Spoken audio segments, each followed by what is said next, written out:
12 जून 1974 जब पटना यूनिवर्सिटी के आरएसएस कार्यकर्ता अश्विनी चौबे को गिरफ्तार किया गया। अश्विनी चौबे जेपी आंदोलन के केवल सक्रिय कार्यकर्ता ही नहीं थे, बल्कि उन्होंने चीनी मिलों के घोटाले से जुड़े कांग्रेसी सरकार के दस्तावेज प्रेस को लीक किए थे। इस कारण अगले करीब 3 साल तक चौबे को फुलवारी शरीफ जेल, आरा जेल, बक्सर जेल में कैद रखा गया। इन जेलों में अश्विनी चौबे को इतना बुरी तरह पीटा गया कि वो करीब 11 महीने तक पटना मेडिकल कॉलेज में भर्ती रहे। उनकी दोनों किडनी में खराबी आ गई। गर्म तवे पर लेटाकर की गई पिटाई के निशान से सारा शरीर गंभीर रूप से जल गया। लेकिन ये अकेली अश्विनी चौबे की कहानी नहीं थी। यह आपातकाल में कांग्रेसी अत्याचारों की अनगिनत कहानियों में से मात्र एक कहानी थी। इमरजेंसी इंदिरा सरकार का थोपा हुआ वो काला दौर था जब सच्चाई बताने वाली प्रेस का गला घोंटा गया, संविधान की रक्षा करने वाली न्यायपालिका के हाथ काट दिए गए, महंगाई के खिलाफ आवाज उठाने वाले छात्रों की आवाज कुचल दी गई, कुशासन का विरोध करने वाले समूचे विपक्ष को जेल में ठूंस दिया गया। और ये सब सिर्फ इसलिए चलता रहा ताकि इंदिरा गांधी के हाथ से सत्ता न जाए। इमरजेंसी के दौर में भारत की जेलों में होने वाली यातनाएं अंग्रेजी राज के काला पानी की याद दिला रही थीं।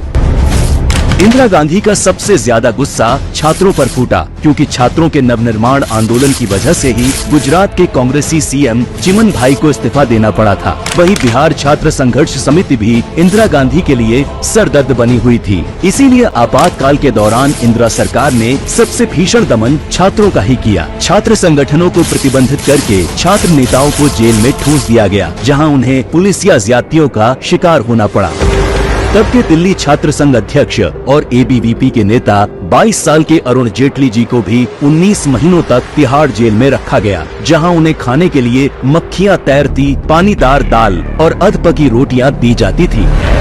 दिल्ली के जसवीर सिंह को उल्टा करके इस तरह पीटा गया कि चोट के प्रमाण न रहे। रेलवे ट्रेड यूनियन नेता जॉर्ज फर्नांडिस के भाई लॉरेंस फर्नांडिस को इतना पीटा गया कि वो सालों तक सीधा खड़ा नहीं हो पाए। इस दौरान किश्तया गौड़ और भूमया तक को फांसी दे दी गई। मीसा और डीआईआर कानून बनाकर लाखों लोगों को जेल में डाला गया, जहां बर्फ की सिल्लियों पर लेटाकर सत्याग्रहियों को पीटा जाता था। उनकी उंगलियों पर कुर्सी रखकर उस पर बैठा जाता था। बेहोश होने तक चाबुक से घंटों पीटा जाता। कई दिनों तक भूखा प्यासा तड़पाया जाता और इस दमन के खिलाफ कहीं आवाज नहीं उठाई जा सकती थी। सिर्फ आम जनता ही नहीं, विपक्ष के बड़े नेताओं को भी इस सरकारी दमन का शिकार होना पड़ा। 25 जून 1975 को जयप्रकाश नारायण ने दिल्ली के रामलीला मैदान में करीब 1 लाख लोगों की जनसभा को संबोधित किया, जहां उन्होंने कांग्रेसी सरकार को चुनौती देते हुए सिंहासन खाली करो की जनता आती है नारा लगाया। इस सभा से इंदिरा गांधी इतनी घबरा गईं कि तुरंत जेपी समेत सभी प्रमुख विपक्षी नेताओं को गिरफ्तार करने का आदेश देते हुए उसी रात देश पर आपातकाल थोप दिया गया।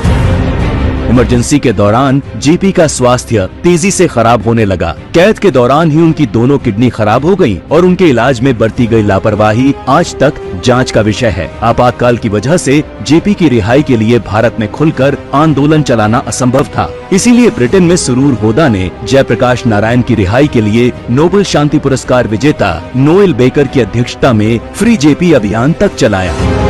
जेपी की तरह ही वाजपेयी जी को भी आपातकाल के दौरान खराब स्वास्थ्य की वजह से कई महीनों तक एम्स में भर्ती रहना पड़ा। आगे भी लंबे समय तक वाजपेयी जी को आपातकाल के दौरान उपजी स्वास्थ्य समस्याओं से जूझना पड़ा। इसके अलावा मोरारजी देसाई, चौधरी चरण सिंह, लाल कृष्ण अडवाणी, विजय राजे सिंधिया, मुलायम सिंह यादव, महारानी गायत्री देवी, राज नारायण, जेबी कृपलानी, जॉर्ज फर्नांडिस जैसे नेताओं को आपातकाल के दौरान जेल में बंद रखा गया। इस कांग्रेसी दमन की सच्चाई दुनिया के सामने न आए, इसके लिए भारतीय प्रेस का गला घोंट दिया गया और यहाँ तक कि विदेशी पत्रकारों तक को देश निकाला दिया गया। बिना सरकारी निगरानी के अखबार एक भी लाइन नहीं लिख सकते थे। अखबारों के असली संपादक पुलिस अधिकारी बने बैठे थे। आपातकाल के 19 महीनों में 327 पत्रकारों को जेल, 3801 अखबार जब्त, 290 के सरकारी विज्ञापन बंद, करीब 60 लाख लोगों की नसबंदी, करीब 5 से 7 लाख लोग हुए बेघर। आज चाहे कांग्रेस अपने इस कलंकित तानाशाही इतिहास को छुपाकर कितना भी लोकतांत्रिक फ्री स्पीच की बात करे, लेकिन भारत की 140 करोड़ की जनता इस कांग्रेसी दमन को न भूलेगी न माफ करेगी।